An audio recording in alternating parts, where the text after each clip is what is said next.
হাবিবুল কারীম। রাউজানত পৌর এলাকার ১৫০০-এর অধিক শীতার্থ মানুষের মাঝে কম্বল বিতরণ করা হয়। জানুয়ারির ১৮ তারিখ শনিবার সকাল ১১টায় রাউজান পৌর এলাকার টামান ওয়ার্ডার মানুষের মাঝে চৌধুরী পরিবারের পক্ষতুন মরহুম ফজল করিম চৌধুরীর ফুয়া অ্যাডভোকেট জাহাঙ্গীর আলম চৌধুরীর অর্থায়নে এসব কম্বল বিতরণ করা হয়।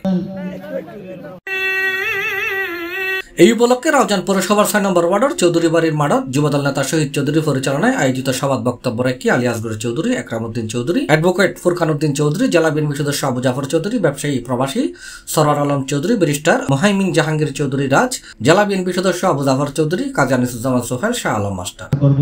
আমাদের পরিবারের পক্ষ থেকে ভবিষ্যতে আমাদের যৎসামান্য সামর্থ্য রয়েছে তা দিয়ে আমরা আমাদের জনগণের এলাকার জনগণের পাশে থাকার জন্য আমরা চেষ্টা করব।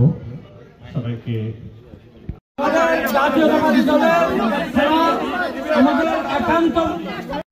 যে কম্বল বিতরণ আমরা করব,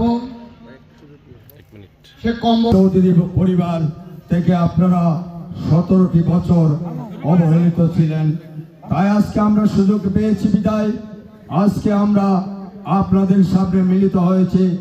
এখন আপনাদের সামনে এছাড়া ওয়ার্ডের নানার মাঝে উপস্থিত আছেন প্রবাসী মোহাম্মদ লোকমান, আব্দুল মান্নান মনি, জাগির হোসেন বাহাদুর, উমর ফারুক, মোহাম্মদ ফারুক, আবুল মনসুর, হুসেন, হাফেজ তৌহিদ, নজরুল ইসলাম সহ আরো বহুত কেউ। সভা শেষে শীতার্থ মানুষ হলার মাঝে কম্বল তুলে দেওয়া হয়।